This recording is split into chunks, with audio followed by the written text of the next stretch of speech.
wig and sold lottery tickets and had fantasies about writing an amazing film about a blind woman who has her sight restored to her by a surgeon, and the love that swept over both of them as she opened her eyes after the operation and gazed into his... He had lived all his life with this film, and he told the story of the film to everybody who bought a lottery ticket. I traveled quite a lot, from Russia to the United States of America, down to the Sahara, up to Denmark, the Greek islands, Corfu. In America, I lived amongst the hillbillies in eastern Kentucky for a while, and I also stayed for a while with a hippie commune over in California. It's around about the time of the Manson murders, and hippies weren't very popular in California. I left them just before they themselves performed a ritual murder-suicide on a paraplegic guy who was in the commune and who wanted to die, and so they helped him blow his brains out underneath a madrone tree. But he didn't quite succeed, so they finished him off. And then they got into trouble with the police. I was rather glad that I'd left the commune by that stage, because I thought that they might have got a habit, got a taste for euthanasia, and I might have been next on their hit list. A case of escape from California to the safe haven of France and familiar literary pursuits. But I found myself in 1978, where I'd been in the early 70s. I'd done a second doctorate. I'd founded a literary magazine and published quite a lot of stuff in it, quite a lot of interviews in it. But once again, my scholarship had come to an end. I had no job. I had no particular reason for being anywhere in the world. My student visa in France had run out. Where to go, what to do. And at that point, a job in sociology was advertised at Massey University. I applied for it, not thinking that for a moment I would get it, because I'd never dared hoped that I would be able to get an academic job. It just seemed to me self-evident that a blind person couldn't be a university lecturer. But they appointed me. Coming home and getting himself established in his academic career at Massey University was a bit unnerving. He might have a job, but after years of travel, he felt the need for companionship.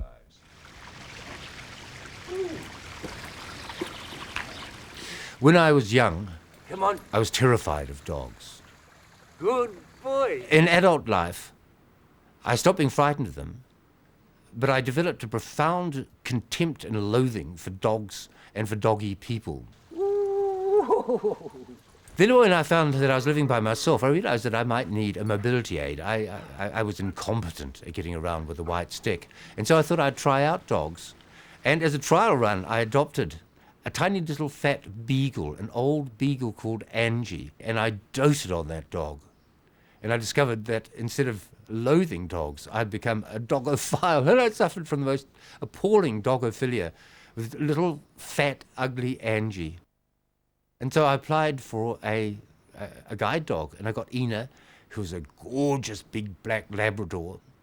She was with me for about 10 years. And so my second guide dog was Paisley, and he died young at the age of 10. He died last year, and I was absolutely devastated by this. I didn't think I'd ever get another dog, until it occurred to me that I could get myself a little puppy, a little long-haired German Shepherd puppy. Because what we guide dog users miss out on is ever knowing our dogs as puppies. We get them when they're fully grown and fully trained. Drop, drop, drop, drop. It was like importing Cyclone Bowler into the house, because it was quite a big little puppy from the word go, and it was absolutely demonic. I called it Ziggy, or Siegfried, after the Germanic hero. We bumble around together. He's not officially a guide dog, but he knows where I want to go to, and somehow we managed to get there without too many accidents.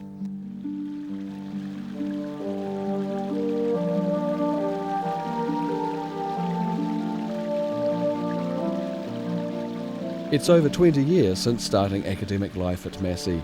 Peter is now very much part of the scene. He's also built up an enviable collection of art and sculpture in his home in Palmerston North.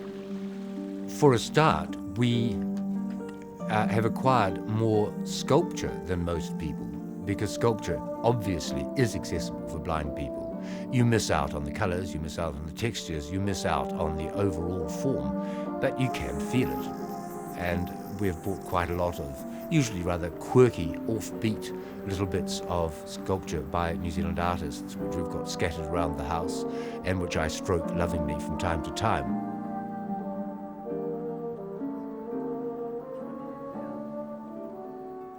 As for the paintings themselves, now it's true that a blind person can't see them, but most painting does have what you might call a semantic content. That is, it's got some story which a sighted person can tell me.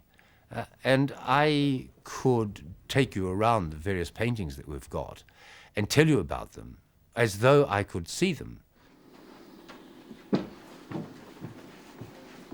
Because a blind person is denied direct access to things doesn't mean that they shut themselves off from the visual world. Just as I like having a house which has got a view. Now, obviously, I can't see the view myself, but anybody who walks into the room where we're sitting now immediately looks out across Palmerston North up towards Mount Ruhupeo in the north. It's quite a spectacular view. I know it's there. People have described it to me. It's not as though I grudge the sighted world for being there. Deciding which artwork to buy can make for an interesting dilemma. I had a very difficult choice to make once, where we wanted to acquire a work by Robert McLeod, who's a totally abstract painter. And we went to an exhibition and Diane said, well, now you can choose. You've got a choice. There's a painting called red, another called orange, another called blue, and another called green. Which do you want? Very tricky for a blind person, but I went round and stroked them, and I discovered that the one called red had really beautiful, thick, crusty paint. It was like the candle wax flown down the sides of a bottle and then hardened. It really felt nice to touch. So I chose red, and it's proudly sitting on our wall at the moment.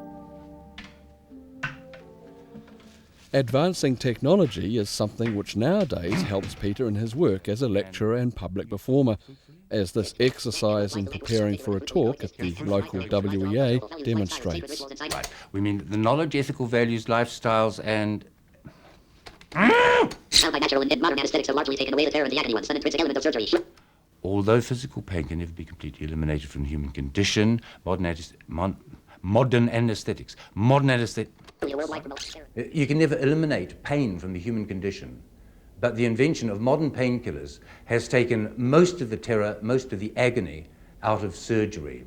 You don't have to drink a bottle of rum and bite a bullet these days, unless you're in one of the public health hospitals, of course. But in the beginning, Peter Beatson says he had no idea what was out there. In the early 80s, when one of my colleagues called Don Esselman rang me up and asked me if I would like to teach my typewriter how to talk to me. Yes, sure, thanks, Don. He explained that he was quite serious, that he'd been to the States and he had seen these computers, I didn't know what a computer was, which actually could talk out loud. And I started investigating this and found it could be done. I got people at Massey to write me a program. I got a talking box from some the Wilsons down in Wellington, and I set up my own system. And so by the mid-1980s, for the first time since I was 17, I could type and I could read what I'd typed myself. I could proofread my own stuff. It was amplified at the end of the 80s by the Kurzweil scanner coming on online, something I'd never thought would happen in my lifetime, that I could get a book out of the library like everybody else, I could stick it in this machine, and it would read it to me. Rob stood where he was, wondering what to do next. Will Maiden announced a three-step polonaise. The boys Talking computers and scanners have enabled Peter to become a prolific writer and editor of publications like the New Zealand Journal of Disability Studies. Chinese New Zealanders and the Crane and the Kotuku, which highlights the influence of Japanese art on New Zealand artists, are both works written in collaboration with his wife Diane, who he married in 1985. We came together really by collaborating on this project of making an inventory of New Zealand arts. It was a crazy one. It got bigger and bigger. It overran the Massey computer.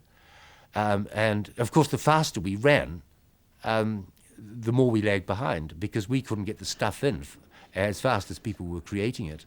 So in the end, we junked the whole project, wasted years of work, and managed to salvage out of it simply an index of the journal Art New Zealand, But those were just tiny fragments of this massive project that we had conceived.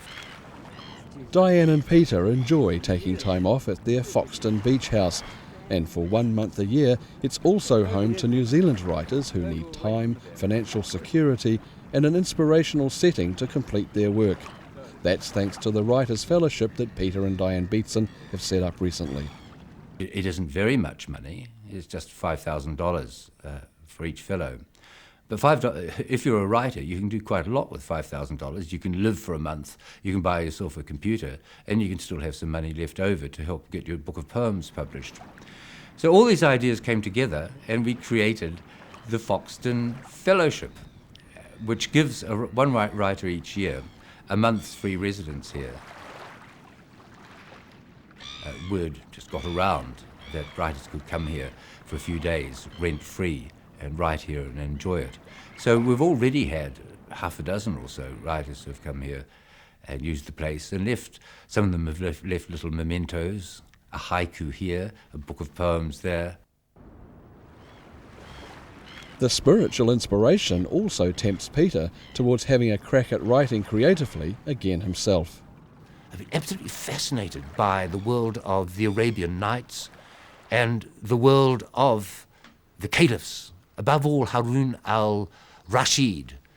When I became a Muslim myself, and I went through Islamic education, Bismillahirrahmanirrahim, Alhamdulillah, Rabbil Alamin, Ar-Rahmanirrahim. At that time, I changed my name to Harun al-Beatson. When the need to become a Muslim went, I gave up my aspirations to being Harun. Harun was that famous caliph who played such a large part in the Arabian Nights. But there's a novel there to be written. And I would love to have the courage to give up my job, give up my comfortable, privileged salary, live on the smell of an oily rag, and write that great historical novel. But I don't think I'd ever have the courage to do it. Peter Beatson, academic, author, teacher and supporter of the arts, a man who practices what he preaches. A man with a visual impairment, yes, but through his outlook on life challenges our perceptions of impairment and disability. Whether you love him or you hate him, you can't afford to ignore him.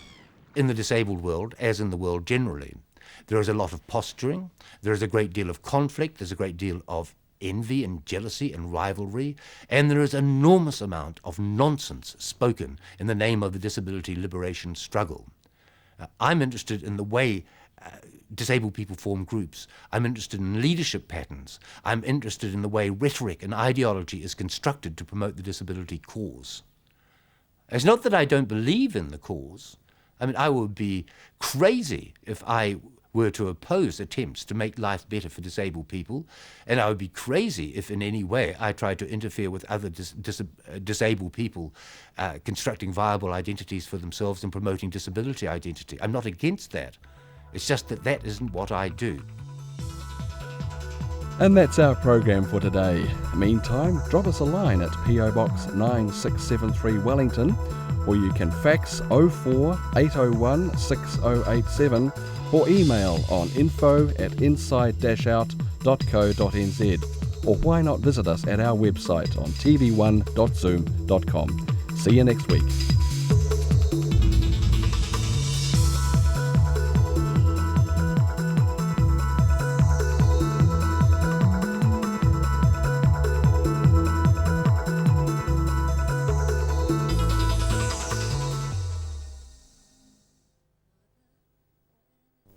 This program was made with funding from New Zealand On Air.